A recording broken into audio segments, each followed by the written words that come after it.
Afternoon, right? Afternoon. Damn, I get nervous too. Look at that, man. All right. Um, good afternoon, everybody. I am Senior Master Sergeant J.C. Roman, Career Assistance Advisor here at Luke Air Force Base. In front of me, I got TSgt Constant.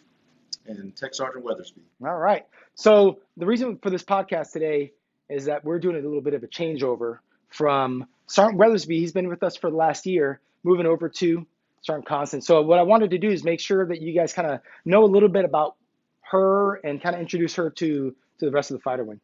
So without further ado, Sergeant Constant, say a little bit about yourself. All right. Hi, I'm Sergeant Constant. I'm a 1W0 or weather by trade. I'm from Moorfield, West Virginia, and I've been in the Air Force now about 10 and a half years. And so far, I'm really liking it, and I'm taking over for Sergeant Weathersby over here. And I've been over here now backseating him for about 3 weeks, and I've been enjoying it. I've learned a lot in the last 3 weeks. So what's been kind of the hardest part, especially because this week we're having the first FTAC class at least for you. Mm-hmm. What's been kind of what have you expected, and what actually have you seen that you're like, oh crap, this is something that I'm not sure this is what I want to do, or maybe it's something exciting for you and kind of breaking out. Oh, here we go. Breaking out, yes. Breaking out of my shell is a better word for that. So we talked even in the interview that I'm an introvert. Mm-hmm. And so I expected going into this that the public speaking piece was probably going to be a challenge for me. That's leaving my comfort zone. Mm-hmm. So the first briefing we did was professionalism, trust, loyalty, and commitment. Yep. Yes, and it didn't go as well as I was hoping. I was very nervous. Sure. I was very nervous. And then yesterday I did the SAPR briefing. So that was within my element. I worked as a victim advocate for a period of time, so I felt very comfortable and I was able to engage the room, and it flowed. It was more natural. I was able to call in the airmen, and things just felt good. I saw the video you sent with the goggles. I was laughing at that yesterday. So Yeah. So I'm thinking next time we do the ADAP, I'm spinning the airmen around a few times and then make them walk in a straight line just to trip them up. Because I don't know if you noticed, like as they're going, they're like looking before they put the goggles on. Mm-hmm. I'm like, nah, we're not gonna do that spinning next time. That's awesome. So yeah, it's pretty exciting. I think it's initially, even for us when we first started, even myself as a senior master sergeant coming into this position, doing my first brief was pretty tough. Yeah. And I had a pretty hard critic too, Sergeant Wilson. And he grilled me, and rightfully so. And it kind of sparked a little bit in me. Say, hey, you know what? I need to focus a little harder. I need to get into the information, because like you said, for the SAPR stuff, you knew that stuff, right? Yeah. This other stuff, the more we do it, the more you're gonna be involved and kind of soak it all in and understand it a little bit more. It's gonna be a lot easier for you to kind of talk to folks and be like, hey, this is why trust, commitment, loyalty is very important. So that we'll get there. Yeah. It'll come with time, I think. As I get to memorize the slides and it becomes part of memory, Mm-hmm. it just becomes more of a conversation like we talked about. It's not like it's mechanical and kind of robotic where you're just looking at the slides and you're like, bullet point 1, bullet point 2. It's just, hey, so this is what I have to say about trust, loyalty, and commitment. And this is how this ties into not only your work relationships, but your personal relationships. And we can just build a story off of the material. And I think that the airmen are more engaged when you're able to pitch it in the form of a story. And as we've seen, some of the briefers are able to really engage the audience and pull them into this conversation. And I've noticed that the briefers who've been doing that actually tend to have better responses from the airmen.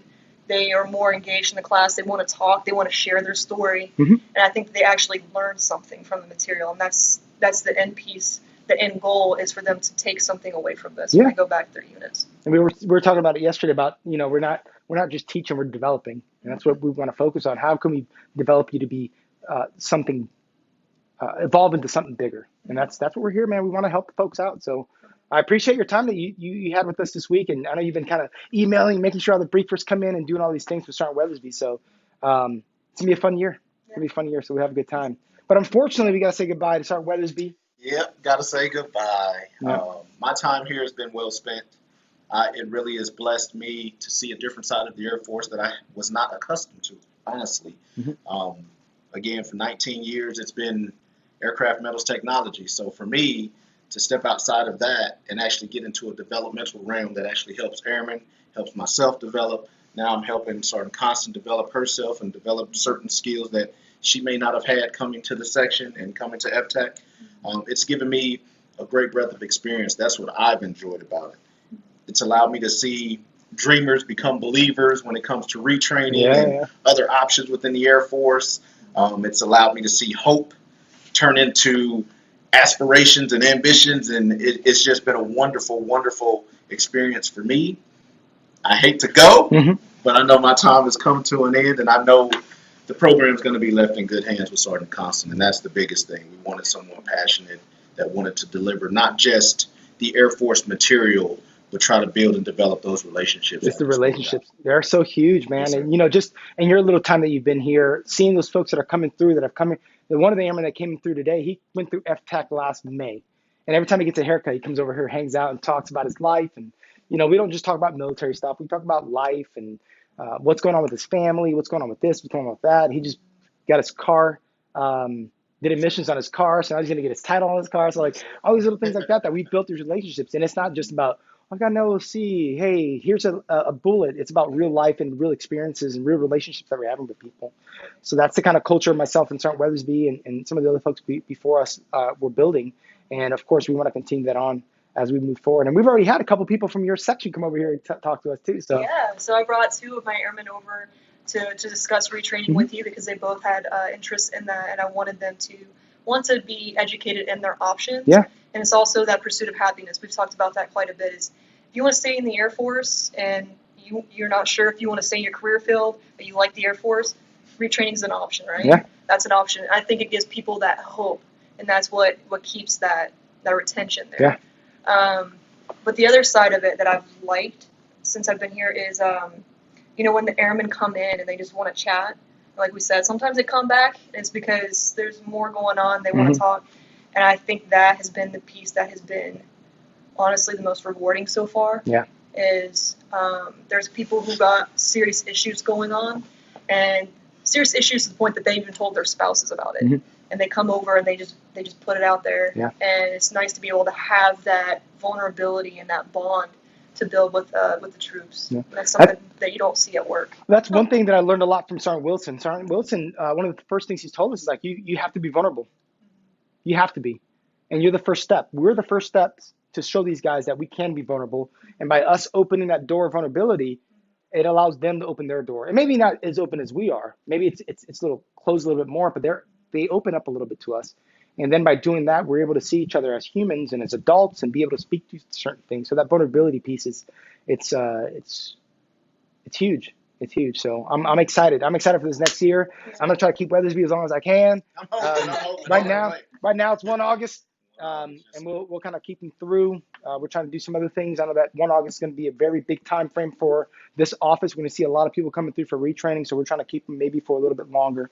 But as of right now, it's 1 August. But man, I appreciate what we've done this year together. You've helped me grow. You've helped me grow. Again, we have our talks. Yes. All the time about, like you said, everything from Michael Jordan to FTAC to retraining to families. We've had so much to talk about over the last year. Music. Yeah. I mean, you name it, people. You name it. We've talked about everything, and that's honestly been a true blessing as well, because you don't really have the opportunity to be as involved with senior leadership as we would like to, and to have this year where it's really just been you and me. We've been doing our thing and trying to make sure that not only having a good time, but taking care of the priority being the airman first. It's been a blast, boss. Yeah. It's been a blast. And that's one of the things we talked about. Like, my wife calls me. She's like, man, why aren't you at home? It's 6 o'clock. I'm like, man, I'm taking care of some people, right? And she's like, what are you guys talking about? Well, we're talking about life. We're not talking, it's not some EPR, it's life. Sometimes people need people, man. So, and she gets that. She understands that. I know that was kind of a thing that we've dealt with before too, that sometimes we've been here for a long time, because it's not about, first off, it's not about this. It's about that person we're trying to take care of. So that's what kind of relationships we're trying to build here. And we want to keep this place a place where people want to be at whenever they have any issues. Because sometimes it's difficult for them to talk to people out in their unit, and they want to just vent sometimes. Sometimes they come over here and vent. Sometimes we give them some honest truth, and sometimes, it's just BSing about sports and music and trying to teach people what real music sounds like, and who the real basketball players are. Right? So, and you and I were going to have a different conversation, and probably myself and Sergeant Weathersby. One of the reasons why I hired you is because I would say we hired you is because I think you're going to bring something different. We've built something, and the group before us built something. We built on top of that, and I think your point of view and the way you are, I think you're going to help us uh, build a better area. So little by little, and for me, I could hire and keep Weathersby for another year, but I don't think we're going to expand. We've pushed as far as we could. Now I need somebody else to kind of come in and push us a little further. So I'm super excited about having you on board. You got that introvert. You're super smart, it's different. It's going to be a different look here, which I think it's going to expand on what we already have. So I appreciate you putting in for this job. I think we made the right decision. So thank you so much for being part of this group. You got another year. We're going to kick some asses here and have fun. And Sergeant Weathersby, like I said, I appreciate everything you've done. And I didn't just meet another airman. I met a friend for life, man. Yes, sir. So whenever I go up to Washington, probably won't be ever. But if I ever do, I'll come see you. And we'll talk sports and baseball and boxing. We'll do all that stuff, man. Yes, sir. I So appreciate it. Yes, sir, man. Thank you so much. All right. You be good. Thank you so much. And you guys have a good one. And we'll see you again. Yes, sir. Cool. Right.